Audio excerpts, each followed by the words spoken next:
Dia, Matheus. Oi, Helena. Você está de volta, Helena. Bom dia. Oi, Davi Cabral. Bom dia, Oi, Ana Luísa. Maria. João Gabriel, Beatriz, Louise.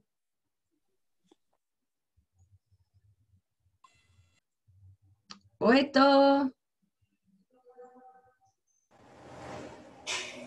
Bom dia, Arthur. Oi, Bia.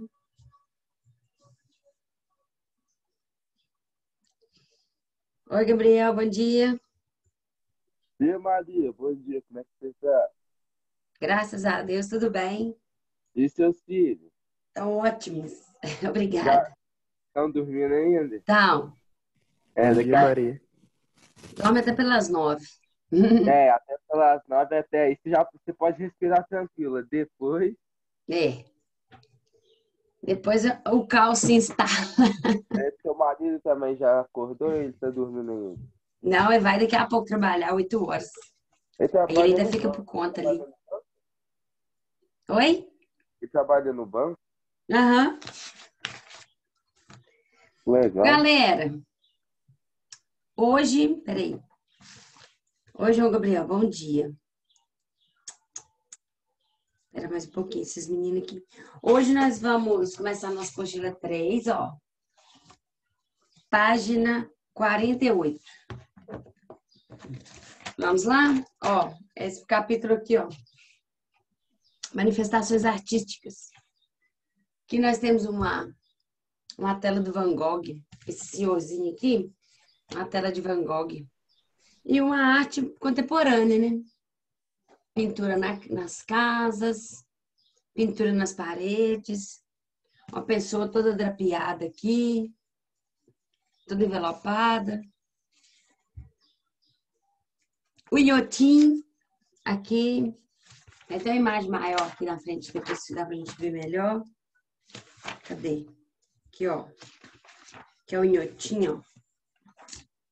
Aquele museu ali perto de BH. O museu ao ar livre.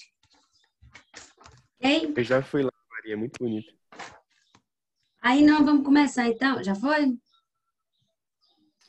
Já é do lado daquela barragem que estourou. Ah, é verdade. Isso mesmo, Heitor. É próximo àquela barragem que estourou. Ô, Bia, você está fazendo o TCC do seu curso de inglês sobre o Van Gogh? Que bacana, Bia. Que joia. O Van Gogh ficou louco, né, Bia?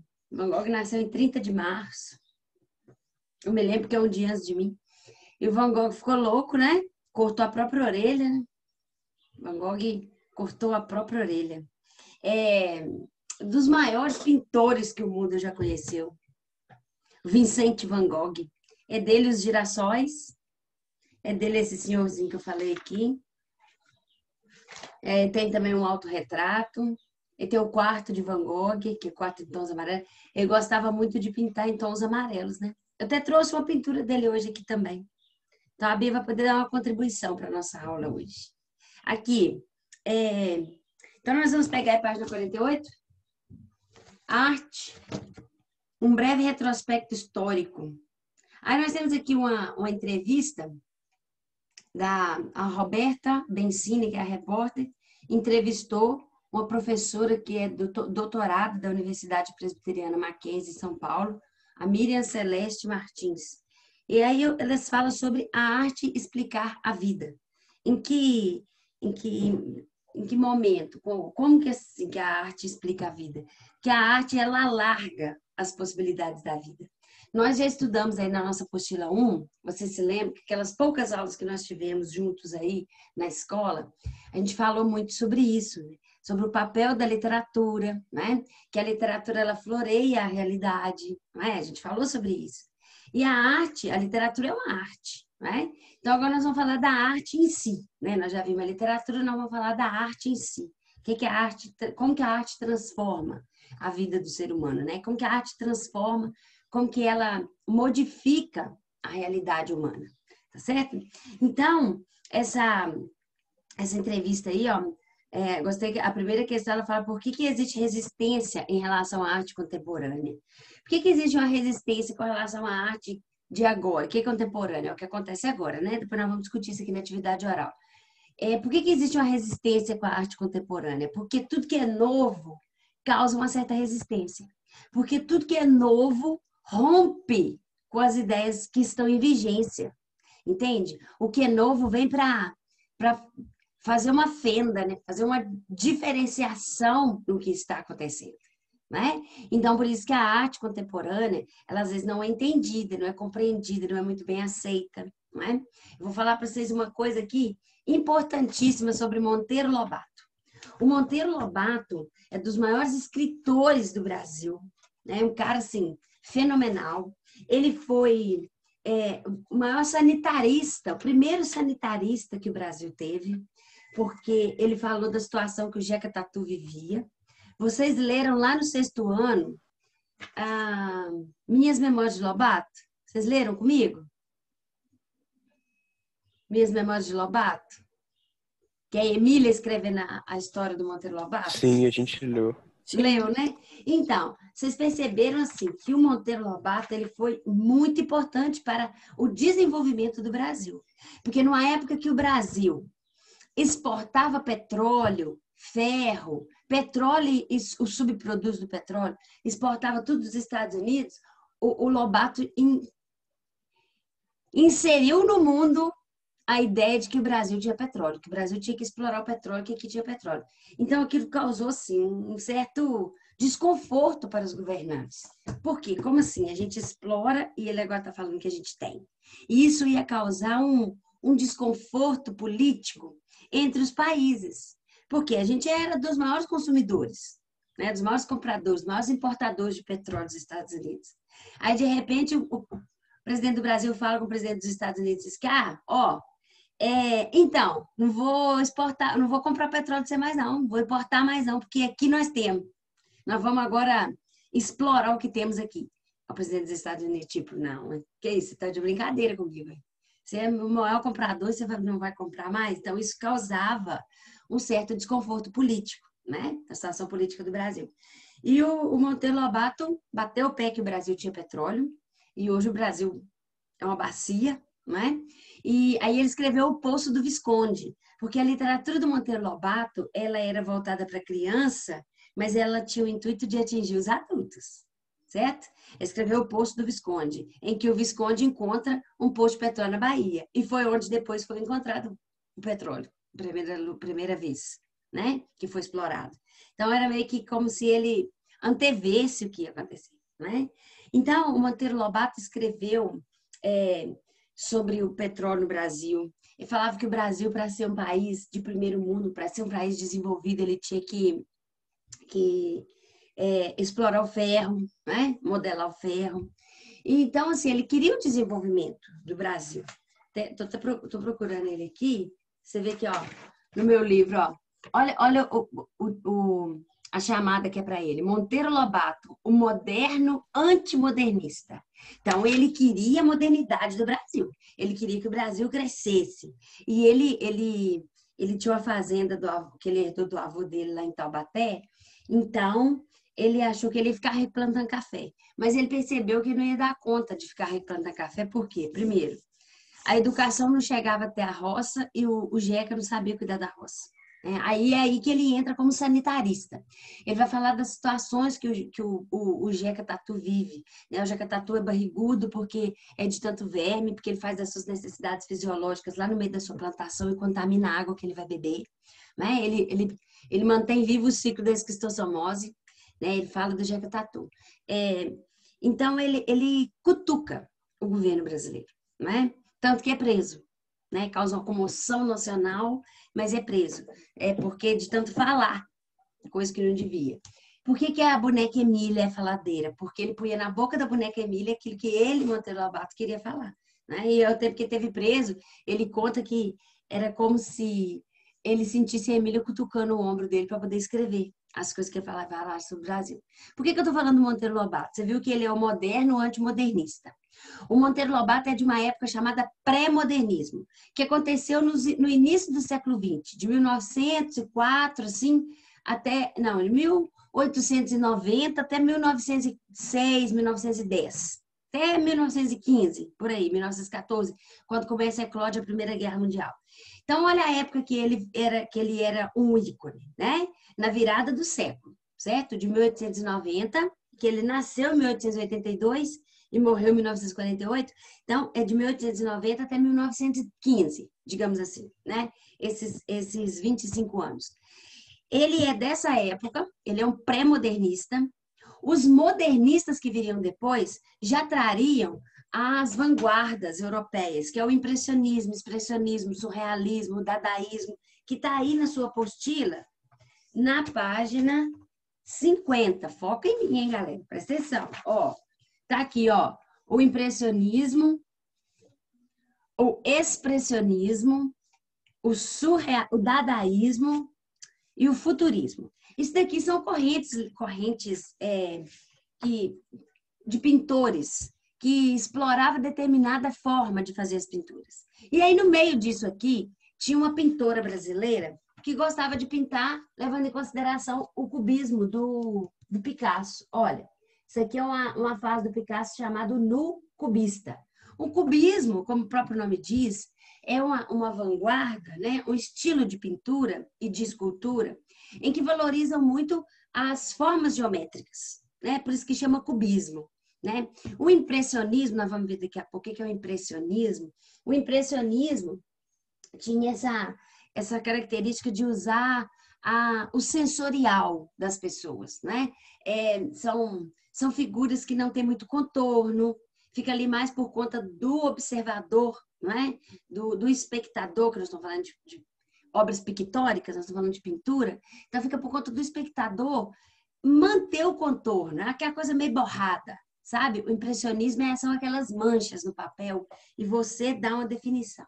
O Monteiro Lobato, que é aquele cara que queria a modernidade do Brasil, ele criticou uma modernista que vinha logo depois dele, né? Ele criticou, assim, ferozmente, porque ela fez uma pintura de nu cubista, a Anita Malfatti, né? Ela fez uma exposição, ela já tinha morado em Nova York, então ela estava assim, por dentro do que estava acontecendo nas artes plásticas, assim, de um modo geral, né? Estava por dentro do que estava acontecendo. Então ela veio para o Brasil e fez uma exposição de pintura nu cubista. Ai, ai, ai, gente, isso deu pano para manga. O Monteiro Lobato falou que tem gente que pensa que fazer arte é pegar... Aqui, ó. Deixa eu ver o que ele fez aqui. Ah, não tem aqui, não. Eu não tenho aqui, não. Tem no outro livro. Tem gente que pensa que fazer arte é colocar a realidade na obra, mas não é assim, não, que tem que ter um filtro. Por que ele não gostou daquilo? Porque eram mulheres nuas pintadas. Claro que ele não gostou daquilo. Então, é uma arte contemporânea que causou uma certa... não foi muito bem aceita pela vigência da arte da época, que era o Monteiro Lobato. Você vê, o cara já tinha morado nos Estados Unidos também, né? Porque quando ele começou a falar do Brasil demais, o governo do Brasil, né, pegou e pediu ele para poder ser como se fosse um porta-voz do Brasil, fora do Brasil, e mandou ele para lá, para ver se ele parava de falar, né, das coisas erradas que aconteciam politicamente. E aí ele voltou de lá com mais ideais ainda, né, de modernidade para o Brasil. Então ele não era aquele cara bobo, não, sabe? Ele já tinha morado no exterior também, ele sabia como é que aconteciam as correntes literárias, ele sabia o que era arte, o que estava acontecendo no mundo na época, né? O que estava em alta. E aí, quando a Anita Malfatti faz essa pintura, ele ficou muito bravo. Olha, apesar de sua abertura ideológica do ponto de vista artístico, mostrou-se conservador quando começaram a surgir as primeiras manifestações modernistas em São Paulo. Tá vendo? Ficou famoso o seu polêmico artigo intitulado Paranoia ou Mistificação, que foi o artigo que ele fez falando das pinturas, entendeu? Tinha esse nome, o artigo. Paranoia ou Mistificação, publicado no Jornal Estado de São Paulo em 1917. Nesse artigo, Lobato criticou violentamente a exposição da pintura expressionista de Anita Malfatti, pintora recém-chegada da Europa, pintura paulista, considerando seu trabalho resultado de uma deformação mental. Então, ele considerou o trabalho da Anita Malfatti o resultado de uma deformação mental. Olha bem. Então, observa que, mesmo ele sendo um modernista, né, assim, querendo o avanço do Brasil, queria muito o avanço do Brasil, ele não... a arte modernista para ele teve uma certa resistência. Então, por isso que essa primeira pergunta aqui dessa menina é essa. Por que existe essa resistência em relação à arte contemporânea? Por quê? Porque, olha, nem sempre foi ideia. Ela fala assim, mas sempre foi a intenção dos precursores das novas ideias. Não, sempre foi intenção. O que é a intenção dos precursores das novas ideias? Sempre foi a intenção de quem está fazendo a arte de agora de romper com o passado, de romper com o que está em vigência. Fazer uma arte nova agora. Né? Nada desse trem de escultura bonitinha, tudo simétrico, mas não. Agora nós vamos fazer homem sem cabeça na escultura, ou então só sem braços. Agora a arte vai ser assim. É a intenção da arte, romper com o que está acontecendo no momento. Entende? Ó, ela fala assim que todos os movimentos de vanguarda são contrários às normas estabelecidas. Todos os movimentos que vão acontecer agora, eles são contrários aos movimentos que já estão acontecendo. Tá certo? Entendeu o que é isso? Ó, qual que é a sua opinião sobre o papel da arte no mundo? Essa mulher aqui é doutora, hein, galera? Presta atenção. Qual que é a sua opinião sobre o papel da arte hoje? Qual que é o papel da arte hoje? Para ela, ó, a arte sempre teve um sentido transformador, desde a pré-história. Então, não é só hoje. A arte sempre teve esse sentido transformador. Ela fala aqui. O homem sempre busca algo a mais. Se vivemos num mundo complexo, a arte não pode ser diferente, pois dá sentido à vida. Ela captura os dramas da existência humana e expressa isso de um modo assim que a sociedade muitas vezes não aceita a interpretação. Então, o que a arte faz? Ela capta os dramas humanos que estão sendo vivenciados. Deixa eu colocar meu notebook aqui, sim. Que estão sendo vivenciados pelo homem e que eu fico mais de frente para vocês. E expõe isso de um modo assim que a sociedade mesmo que está vivendo aquilo ali não aceita. Ó, vocês têm aí na página 48 uma árvore feita com guarda-chuvas ou guarda-sóis, né? Olha que bacana. Nossa, mas que bobeira. Por que não plantaram uma árvore aí direito? Porque o mundo hoje está derrubando todas as árvores para construir concreto.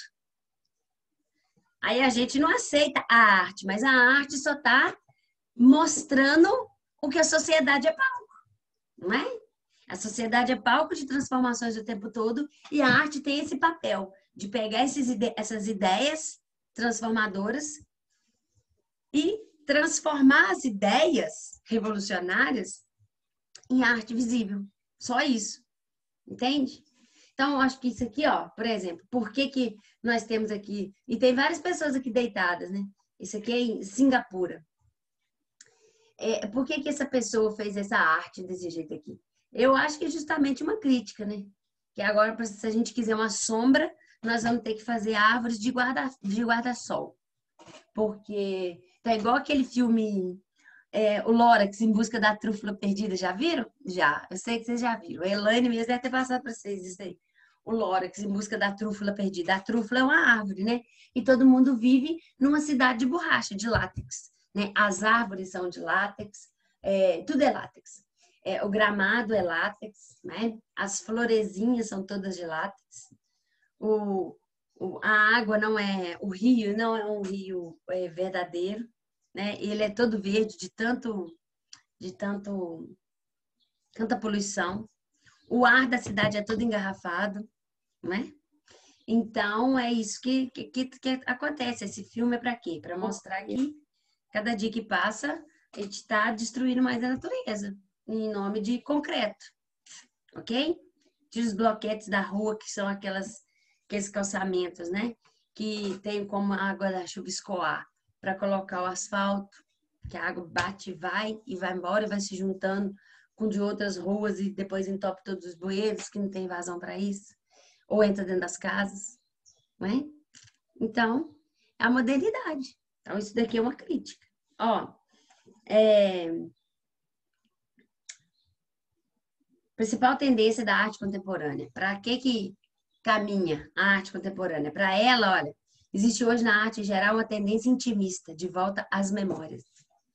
Porque o ser humano está cada vez mais fazendo introspecção psicológica, digamos assim, né? O ser humano, por mais que ele não haja em cima disso, mas ele está fazendo introspecção psicológica, pensando nele mesmo, né? Ficar sozinho com ele mesmo. Mas agora, né, que nós estamos em pandemia, que nós estamos sozinhos com nós mesmos, aí que dá para fazer essa análise intimista, né? Igual os personagens da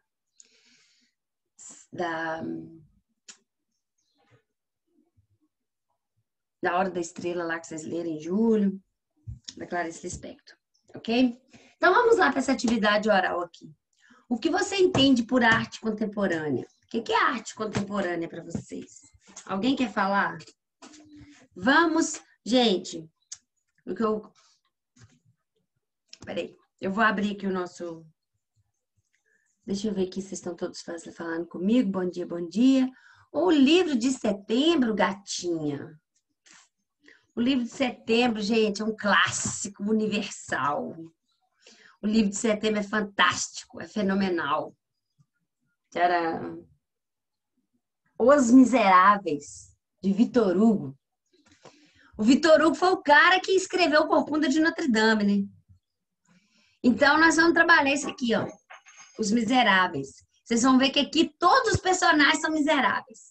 Aquele que não tem miséria material, que é pobre de marredeci, coitado. Quem é miserável, assim, de pobreza é miserável, né? Aquele que tem dinheiro tem uma miséria espiritual. Sabe? Como os Thénardier, que a gente vai ver aqui. Essa história é fantástica. Nós vamos falar dessa história aqui agora. Enquanto vocês tiverem vida e estudarem comigo, nós vamos falar dos Miseráveis do Victor Hugo. Porque o ano que vem, quando a gente começa a estudar a literatura dividida em correntes literárias, a gente fala disso aqui. Na segunda série, quando a gente estuda o romantismo, o contexto da arte romântica, a gente fala dos Miseráveis de novo, tá? Então, eu vou falar para vocês um conselho que eu estou dando para vocês aqui. De amiga, não é de professora, não. Compra o livro e começa a ler. Compra o livro. Esse livro já tem na tenho CTL, ele já. na Suplicoffers, já tem, Helena Dai. Eu Já tá tenho, lendo? minha prima me deu do 9º ano dela. Ah, tá. Eu não Qual que é a comecei sua ainda, não. Eu vou A começar. Laís leu comigo mesmo. E aí, eu tô falando do É. livro com ela lá no segundo ano agora, na segunda série. Aqui, ó, vocês vão pegar esse livro aí, então já pode começar a ler, tá? Primeiro vocês lêem aqui quem foi Victor Hugo, ó. Pra vocês verem como que a sociedade, a época que a pessoa vive, influencia muito na sua escrita, né? A arte é produto da sociedade, não é? Mas esse livro aqui é uma releitura, né? Todos que são série Reencontro é uma releitura. A obra original, o texto integral, tem acho que quase 400 páginas, tá certo? Mas aqui dá pra gente entender direitinho, é mesmo igual o Retrato de Dorian Gray, que é uma releitura, mas dá pra gente compreender Ô, direitinho, Maria, tá? O livro é muito bom. Oi, amada. esse livro é de quando, você sabe? Os Miseráveis? É.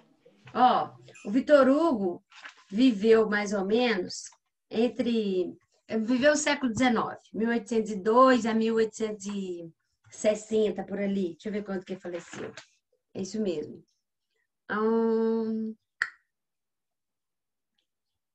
E esse livro é de 1862, publicado em 1862.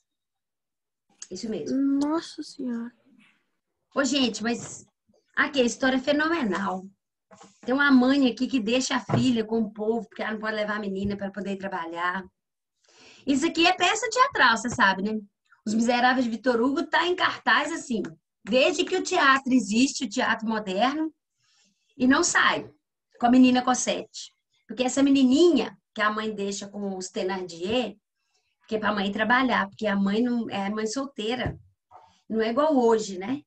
Que a gente ainda tem uma visão mais otimista da situação. Porque a mulher hoje, ela tem autonomia. Não, a mãe solteira ela não conseguia nem trabalho em lugar nenhum. E outra coisa, ela não podia levar a menina também, porque para onde ela ia era muito frio. A menina ia morrer de frio. Ela não tinha nem onde morar, ela não sabia nem onde ela ia viver. Ela deixa a filha. Ai, gente. Vocês vão chorar lendo esse livro aí. E o pessoal que ela deixa a menina, maltrata a menina, sabe? A menininha é feita escrava na casa. Eles têm uma estalagem, né? Que é onde Tadinha. as pessoas alugam quartos. A menininha é feita escrava. Então, a parte, assim, que o teatro foca mais é a menina Cosette, que é feita escrava pelos Thénardier. Os Thénardier são abastados, né? Tem dinheiro, mas tem a miséria espiritual. Tá certo? Você vai Maria, ver eu que todo tive uma mundo é ideia miserável. ótima. Oi, Maria. Quando voltar a aula, as coisas presenciais, a gente faz um teatro dos livros que a gente leu. Ano que vem nós vamos fazer um apanhado mesmo disso tudo. Sugiro até que as aulas voltem um mês antes, pra gente ficar um mês só colocando as histórias em dia desse ano. Eu acho uma ótima ideia. Né? A aula Mas tem eu que acho que voltar em tem que março, então te voltar, volta tipo em assim. fevereiro. Porque fevereiro é pra amarrar Não, as contas Maria, de 2020. tem que voltar, tipo, no último mês que a gente vai ter de nono ano, aí a gente tem um último mês como nono ano, e aí depois volta no primeiro. Verdade. Podia ser assim mesmo. Aqui. E a nossa literatura esse ano é fenomenal, né, gente? Tudo que nós lemos esse ano foi bom demais. Literatura escolhida a dedo para vocês. Então já pode pegar o livro, começar a ler. Na semana que vem, eu já vou discutir com vocês até o capítulo. Peraí, ó. Vou anotar lá no nosso Word hoje. Até a página 23. Presta atenção, tá, galera? Até aqui, na verdade, até na 22. Começou aqui, duas mães se encontram, não precisa ler mais não. Quer dizer, eu não vou discutir, pode ler. Presta bastante atenção, gente, porque como o livro é condensado, sintetizado, tem coisa que às vezes você fala assim, ué, o que está acontecendo aqui? Não tô entendendo. Não é? Mas vamos lá. A Maria falou que a arte contemporânea é um tipo de arte que ainda não tinha sido vista antes, que não tem muita regra, mas liberdade para o artista. É isso aí. A arte contemporânea é isso mesmo, né? É o que está acontecendo no momento, né? A arte contemporânea são essas manifestações artísticas que estão acontecendo no momento e são marcadas, assim, pela experimentação, porque nunca foram vistas, não se sabe qual vai ser como vai ser a receptividade do público, né? Do observador, do espectador. Então, por isso elas são marcadas pela observação, certo? A arte contemporânea está marcada pela observação. E a arte contemporânea diz respeito ao que está acontecendo no momento, né? Contexto atual. A arte contemporânea traz o contexto atual, é a manifestação artística do contexto atual, ok? Isso mesmo, Mariazinha. Beatriz já começou a ler o livro, é muito triste, Beatriz, e muito bom, tá? É muito bom. Triste porque esse cara também ficou preso 18 anos porque roubou o pão para poder alimentar os sobrinhos dele que estavam passando fome. A história é sobre esse cara, né, Bia? Você percebeu, né? Ai, ai, muito triste. Muito difícil, galera. Tadinho, Maria. Oi. Só um pão prenderam o cara, só um pão. Mas hoje não é crime mais. Mas era crime. Porque ele quebrou a vidraça. Ele morava com a irmã dele. A irmã dele parece que tinha 5 ou 6 filhos. Um monte de menino, igual meu irmão, assim. No... E aí o cunhado morreu. Olha pra você ver que coisa. O cunhado morreu e ele ficou sozinho, ele ainda um jovenzinho, com a irmã com aquela penca de menino. Aí um dia ele roubou uns pães lá para alimentar os sobrinhos. Aí ele foi preso. Aí a pena não é 18 anos, a pena tipo que era 4, 5 anos, né? Mas aí ele não tinha um bom comportamento, ele ficava tentando fugir. Nossa, mas mesmo assim é muito tempo. Ele ficava tentando fugir, Helena. E aí cada vez que ele tentava fugir, a pena ia aumentando. Porque os presos por bom comportamento, eles não são soltos antes da hora? Eles não têm a pena decrescida por causa do bom comportamento? Colaborar com a justiça, bom comportamento, faz um curso profissionalizante, ajuda a limpar a cadeia, tipo isso. Eles não têm um bom comportamento, a pena não é decrescida? Então, aí no caso dele foi o contrário. Ele ficava tentando fugir, a pena só ia aumentando. E aí a gente vai perceber aí como que foi sofrida a vida dele. Passar quase 18 anos na cadeia, né? Coitado, uma atitude impensada. que aí ele tentou ajudar a irmã e ele acabou deixando a irmã mais ao relento, né? Aí não se sabe o que foi feito da irmã e dos sobrinhos. Quantas páginas? O livro tem 126 páginas. Ah, ele não é muito grande, não. Mas ele é tão bom, Maria Vitória, que você começa a ler e lê muito rápido. Tá bom? É uma leitura fácil. Tá bom? 127 páginas. Vamos lá. Galera, questão 2 aqui pergunta o seguinte, atividade oral, pra gente discutir, né? Qual é o significado da palavra vanguarda? Você sabe o que quer dizer vanguarda? E no contexto da arte, sabe o que ela pode representar? Vanguarda, avant-garde, do francês mesmo, né? Do francês, esse livro aqui acontece na França também. Estamos nos afrancesando, então. A palavra vanguarda vem do francês avant-garde, que quer dizer o povo que está ali na frente, né? A dianteira do exército, a frente de um exército, certo? E no contexto da arte, essa palavra, ela quer dizer, ela indica uma corrente artística que rompe com a tradição, certo? Então, o que significa vanguarda? Vanguarda vem do francês, avant-garde, e quer dizer a frente de batalha, né? Ali a dianteira do exército.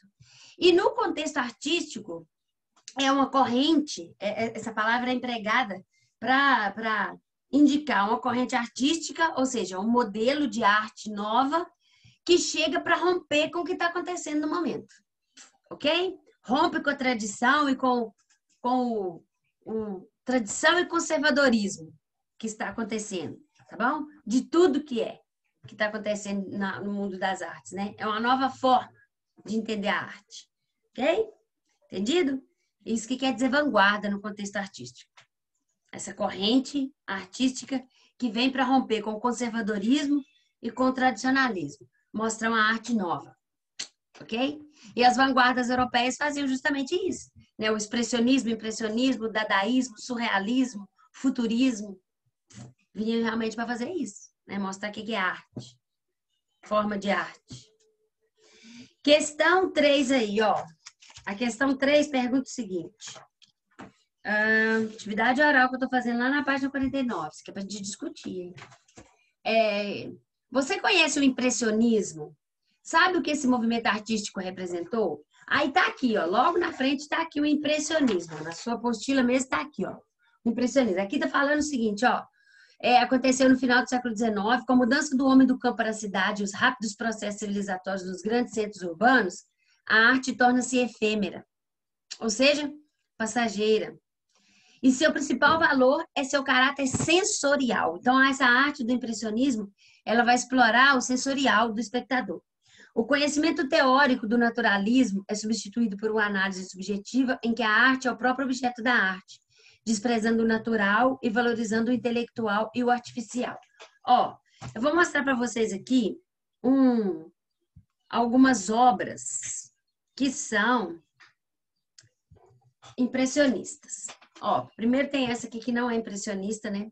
É do classicismo.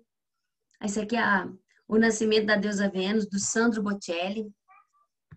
Botticelli é o cara do classicismo. Aqui a gente não precisa nem se perguntar se isso daqui é uma obra de arte, né? Aqui você percebe que é uma obra de arte. Por quê? Por causa do retorno à mitologia clássica, mitologia grega, greco-romana, né? A deusa Vênus é da mitologia grega. É grego ou é romano? É grega, né? Romana, ela é Afrodite, não é isso? São os mesmos deuses, né? Mas quando Roma invadiu a Grécia, os romanos gostaram tanto dos deuses gregos que mantiveram aqueles deuses da mitologia e só mudaram alguns nomes, né? O Poseidon virou Netuno e por aí vai. Mas tem as mesmas características, ok? Ó, então por que isso daqui é uma obra de arte? Eu sei que isso aqui é uma arte. Por que esse guarda-chuva lá pendurado na árvore, você vai achar que aquilo é arte? É uma arte contemporânea? Mas por que isso daqui não tem questionamento se é arte ou não? Porque, olha, nós temos um equilíbrio entre as cores, né? Uma harmonia entre as cores, um equilíbrio, uma perfeição formal dos corpos, até esculturais, né?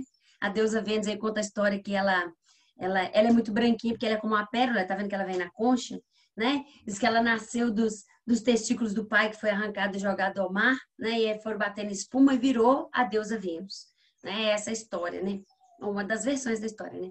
Então ela veio lá de alto mar para ser recebida aqui na Terra pela Primavera, que é essa deusa aqui que está aqui à direita do nosso vídeo, né? Tá aqui à direita recebendo a deusa Vênus, tá com um manto para cobri-la, é a deusa Primavera. Como é que ela chegou até aqui, Maria, sem nenhum barco à vela? Ela foi soprada pelo deus Zéfiro. Aqui, ó, o Zéfiro é o deus do vento, depois transformou-se em deus Elro. O Zéfiro tá soprando, né, ó, bochechas inchadas e saindo um ventinho. Ele veio soprando a concha com ela, até chegar onde ela precisava. Tá certo? Esse daí é uma obra de arte. Por que a gente sabe que é obra de arte? Por causa da harmonia das cores, por causa do equilíbrio. Maria, Oi. quem que é aquela ali que tá com o cara que tá soprando? Ah, menina, não sei qual Uma que é mulher essa. aleatória? Eu sei que tem o nome também, tá? Mas eu não sei te falar. Na próxima aula eu te falo, que eu tenho esse quadro aqui em casa e tá explicando tudo atrás dele. Tá bom. Essa tela aqui. Mas a gente sabe que é uma obra de arte por isso, né? Por que isso aqui é uma obra de arte? Porque mantém os padrões de equilíbrio, de harmonia do classicismo. O classicismo é a época que o Camões viveu, que o Camões escreveu os Lusíadas lá, né? O classicismo preza o equilíbrio formal, tanto que as obras do classicismo são todas soneto. Soneto tem 10 sílabas poéticas. Todo soneto tem 14 versos distribuídos em 2 estrofes, quarteto e 2 estrofes, terceto. Né? Então, o classicismo mantém uma métrica, mantém uma regra de equilíbrio de forma, tá certo? Então, essa obra é do classicismo. E aí eu tenho aqui, ó, umas representações do impressionismo, né? Essa tela aqui, a primeira, é Nascer do Sol. Tudo bem que você compreende que é o nascer do sol, ou se pôr, né? Ou poente, nascendo ou poente.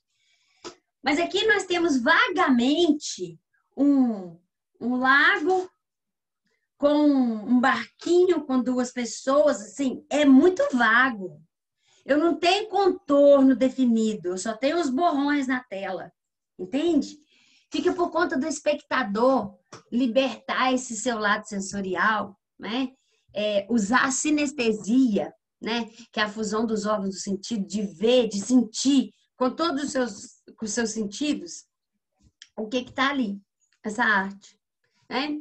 Esse outro quadro que a Bia, então, conhece bem, né, Bia? Que é do Van Gogh, O Anoitecer sobre a Cidade. É um pouco contorcido o anoitecer, olha, o céu, né, os astros ali estão um pouco emaranhados.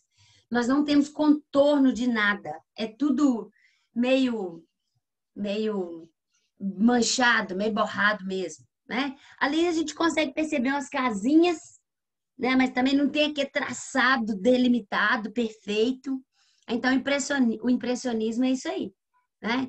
Ó, deixa eu ver se tem outros aqui. Tem. Essas aqui é do Monet. O Monet, tem Monet e Manet, né? O Claude Monet, ele é um grande representante do impressionismo, né? É nenúfares, essa tela aqui com essas, não sei, essas flores, né? Nessa água azul, são chamadas nenúfares. E esse outro é essa ponte aí sobre o Rio das Nenúfares, né? Essa ponte aí parece que é até um lugar de visitação, como se fosse um museu hoje, do Manet. Um lugar de visitação, que é onde ele via, de onde ele via as imagens para poder fazer as telas dele. Tem essas nenúfares aí até hoje, né? essas plantações. Menos de 1 minuto para acabar a nossa aula, galera. Vocês vão fazer essas atividades aí, tá? Da página 49. E vão ler o nosso livro até a página 23. Tá bom? Muito obrigada pela presença hoje. Próxima vez vocês abram a câmera e falam mais um pouquinho. Tá? Vou trazer uma novidade para a próxima aula para vocês poderem participar mais, interagir comigo. Um beijo, beijo. Tchau, tchau. Obrigada por tudo. Tchau, Maria. Beijo. Tchau. Vanguarda da música tem o mesmo sentido, Rafael. É isso aí. Na próxima aula a gente fala da vanguarda da música, Rafa. Tchau, tchau.